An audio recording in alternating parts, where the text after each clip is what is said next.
Hey, what's up guys? Welcome to another Fitman style video.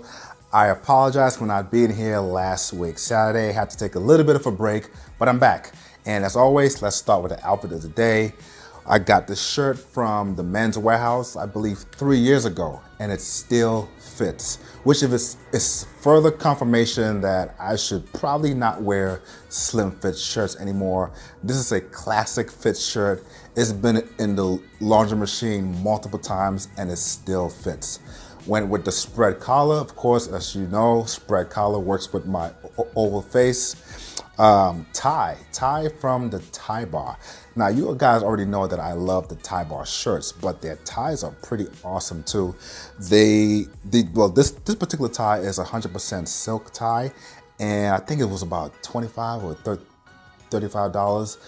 Either way, it's super affordable, 100% silk, and their ties come in different lengths. So if you want a skinny tie, medium-sized tie, or like the one that I have is the much more of a wider tie, then go for it. Check them out. Belt, as always, Anderson belt. That's the only belts that I have. Jeans from the Gap, and the shoes. The shoes are from the Brogue Workshop, which is what this video is about. I'm here to do a review on these shoes, so let's get into it. So a big shout out to the Brogue Workshop for sending these shoes over. Admittedly, I've never heard of the Brogue Workshop, so I was a little hesitant to get their shoes, but just a quick browse through their website and I was very impressed. The shoes on there look very fancy. They have like a hand-painted finish. That's what gives it the nice shine. And I was like, wow, sure. I would love to do a review on these shoes. So for the review, I'm gonna go through 4 categories. I'm gonna go through style, quality, the materials used, comfort, and price. So the style of the shoe. Now, first of all, the shoe looks way better in person than it does on the website. So if you're looking to buy one of these shoes, you're in for a treat. I feel like the pictures on the website do it no justice whatsoever. But the first thing that caught my attention about the shoe, and you may guess it already, is the two-tone effect of it. So I got brown, navy blue, and brown again. And that's just fancy. I've never seen a shoe like this. And of course, you know, brown is one of the more versatile colors when it comes to shoes. You can pretty much wear that with anything other than a black suit. But I feel like the navy blue, the secondary color, it gives the shoe more character and pizzazz, if you will. So yeah, it's a very fancy looking shoe. It's a derby, so for those of you who don't know, a derby is a shoe that has an opening right here on the vamp. An Oxford has a closed vamp right there. It's wingtips, so yeah, nice wingtip shoe with brogan all around. In fact, there's brogan all around the shoe, as you can see.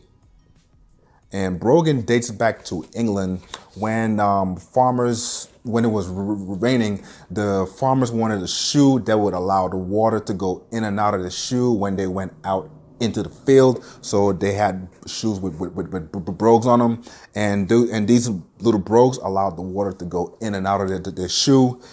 And of course, like with everything in style, it started out to be functional, but now it's more for a statement piece. So nice brogan all around the shoe. Got some brogan on the medallion part of the shoe. That's really nice. So yeah, the style of the shoe, very simple, classic.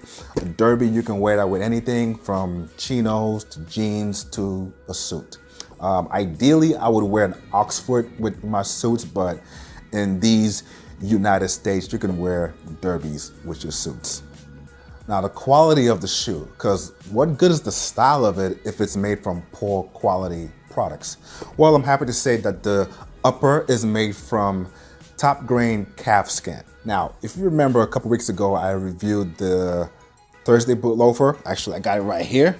And one of my complaints was that it creased almost immediately. Well, that's because it's made from Chromoxo leather. Calf skin, it does crease, but it didn't show up right away. I mean, come on. At the end of the day, when you walk, your foot bends, so it's gonna crease. But I've had this shoe for about 2 weeks now, and I've just started to see the crease, which kind of makes it look good anyway. So again, the upper is made from leather. It has a leather bottom and a rubber sole as well. And the blue part of the shoe, which is very interesting. The blue part is nubuck. I thought it was suede, but once you feel it, it has like a rough exterior. So that feels more like nubuck than suede, which gives me confidence that this is gonna last a while. Not only is it calfskin, which is good leather, but the nubuck as well. I think nubuck is slightly more tougher than suede. So yeah, what it was made from: calfskin, nubuck, leather, and rubber. So how does the quality of the shoe relate to the comfort of the shoe? Which, by the way, I forgot to mention, in terms of quality, Goodyear welt, not the Blake stitch, which would have been fine. Well, it has a leather interior, which is very common with a lot of dress shoes. Maybe it's just my beef with dress shoes, but the little to no padding on the inside, it drives me crazy. But like I said in the Thursday boot videos, not a big deal. I can just buy one of those insoles that are like very, very soft and just put it in there. I've had it for about 2 weeks now, so I'm still kind of breaking it in. It is true to size, so if you are a size 10, get a size 10. But it does feel a little sturdy around the foot. But no worries, I know that leather expands over time, so the more I wear the shoe, the more it will just form to my foot. So comfort-wise, not bad.